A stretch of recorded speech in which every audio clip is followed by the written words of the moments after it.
Praise the lord. అనుదినం దేవునితో అనే కార్యక్రమం చూస్తున్న మీ అందరికీ మన ప్రభువైన రక్షకుడైన యేసుక్రీస్తు ఘనమైన నామములో వందనాలు. దేవుని వాక్యం చూసుకుందాం. 1 యోహాను 4వ అధ్యాయం 8వ వచనం. దేవుడు ప్రేమ స్వరూపి, ప్రేమ లేనివాడు దేవుని ఎరుగడు.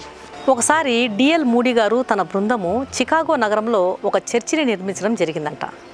చర్చిని నిర్మించిన తర్వాత ఒక సహోదరుడు మూడీ గారిని చూచి, సహోదరుడా మూడీ, నేను బలిపీఠం మీద ఒక వాక్యం బోర్డు పెట్టాలనిపిస్తుంది, మీరు అనుమతిస్తే, మీరు అంగీకరిస్తే అది చేస్తాను అన్నాడంట.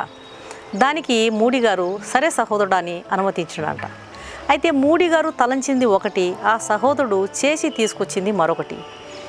ఏదేమైనప్పటికీ కూడా అతడు దేవుని వాక్యాన్ని, గాడ్ ఈజ్ లవ్ అనేటువంటి వాక్యాన్ని చెక్కుకొని బోర్డుపై అది తీసుకుని వచ్చి బలిపీఠం మీద తగిలించారంట.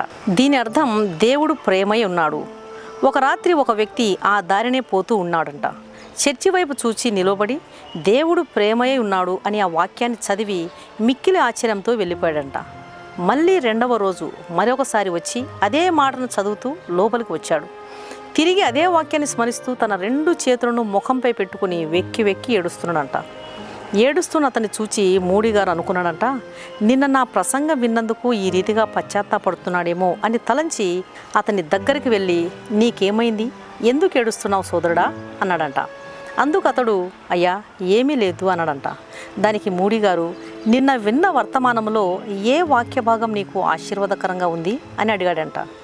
అయ్యా నిన్న మీరు వాక్యం బోధించారని నాకు తెలియదు అన్నాడంట. పాడిన పాటల్లో ఏ పాట నీకు నచ్చి ఏడుస్తున్నావు అని అడిగాడంట మూడీ గారు. అయ్యా పాటలు కూడా నాకు తెలియదు, కానీ అక్కడ చూడండి దేవుడు ప్రేమయ్య ఉన్నాడు, ఆ మాటే నాకు దుఃఖాన్ని కలుగజేస్తుంది అని చెప్పాడంట. అప్పుడు మూడీ గారు సంగతి గ్రహించి, అవును దేవుడు నిన్ను ప్రేమిస్తున్నాడు అని అనగానే అతడు ఆ కరుణామూర్తి ప్రేమను పొందుటకు నాలో ఏ మంచి లేదు నాయన అన్నాడంట. మూడీ గారు ఒక అరగంట సేపు ఆ వ్యక్తితో దేవుని వాక్యాన్ని, దేవుని ప్రేమను పంచుకొని అతన్ని రక్షణలోకి నడిపించాడు.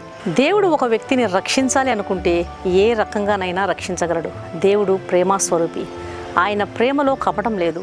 ఆయన ఎలాంటి పాపినైనా సరే, ఎలాంటి దుష్టత్వంలో జీవించుచున్న వానైనా సరే ఆయన ప్రేమతో, కరుణతో 2 చేతులు తన వైపుకు చాచి ఆహ్వానిస్తున్నాడు రక్షించడానికి, నిన్ను నరకంలో నుండి తప్పించడానికి.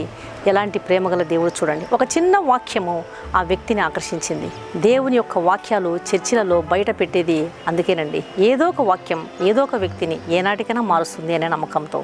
కాబట్టి మనం కూడా మన కుటుంబాలలో అన్ని చోట్ల ఏదో మంచి లొకేషన్స్తో కూడినటువంటి ఆ ఫ్రేమ్స్ పెట్టుకునేదే కాదు, కానీ దేవుని యొక్క వాక్యంలో జీవం ఉంది. ఆ జీవం కలిగిన వాక్యం ఏ వ్యక్తినైనా ఆకర్షిస్తుంది. అందుకొరకే మన కుటుంబాల్లో కూడా దేవుని వాక్యాన్ని ఫ్రేమ్లుగా పెట్టుకోండి. దేవుడి మాటలు దీవించునుగాక. కళ్ళు మూసుకొని ప్రార్థన చేస్తా. పరిశుద్ధుడైన తండ్రి, ప్రేమగల నాయన, నీకు స్తోత్రములు ప్రభువా.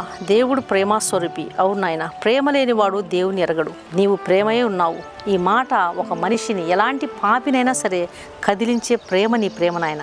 కలువరి శిలువలో నీవు ఒక పాపి కొరకు నీ ఆఖరి రక్తపు బొట్టంతా కార్చినారు.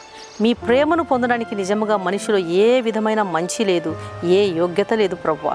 మీ కరుణ, మీ కృప, మీ గొప్పతనం, ఎంత మంచితనం మా పట్ల మీరు చూపిస్తున్నారు తండ్రి, నీకు స్తోత్రాలు.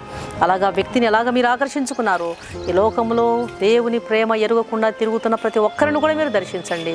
మీరే కృప చూపించమని, దయతో మా ప్రార్థన ఆలకించమని యేసు నామం అడిగి వేడుకుంటున్నాను తండ్రి, ఆమేన్. ఈ వాక్యం విన్న ప్రియ దేవుని బిడ్డలారా, దయచేసి దేవుని వాక్యాన్ని షేర్ చేయండి. అనేకులు విని మేలు పొంది క్రీస్తు యొక్క ప్రేమను తెలుసుకునే విధంగా వారికి దేవుని వాక్యాన్ని అందించండి. ఈ వాక్యాన్ని విన్న మీలో ఇంకా క్రీస్తు ప్రభును సొంత రక్షకునిగా అంగీకరించని వారు ఎవరైనా ఉన్నట్లయితే క్రీస్తు ప్రభు మీ కొరకు చేసినటువంటి గొప్ప త్యాగాన్ని గుర్తించండి. ఆయన కలువరి శిలువలో మీ కొరకు రక్తాన్ని కార్చినాడు. ఒక పాపి నరకంలో పడడం ఆయనకి ఇష్టం లేదు. ఒక పాపి యేసును తెలుసుకోకుండా మరణించడం ఆయనకి ఇష్టం లేదు. ఆయన ప్రేమయ్య ఉన్నాడు. ఆయన ప్రేమతో ఆఖరి రక్తపు బొట్టును కలువరి శిలువలో నీ కొరకు కార్చినాడు. కాబట్టి ఆయన ఇచ్చే ఉచితమైన రక్షణను స్వీకరించండి. ఆయన రక్తంలో కడుగుబడకపోతే ఒక పాపికి రక్షణ లేదు, నిరీక్షణ లేదు, పరలోక రాజ్యంలో స్థానము లేదు. కాబట్టి ఆయన ఇచ్చేటువంటి రక్షణను స్వీకరించండి. ప్రభు మీ ఆత్మను రక్షించునుగాక. God bless you.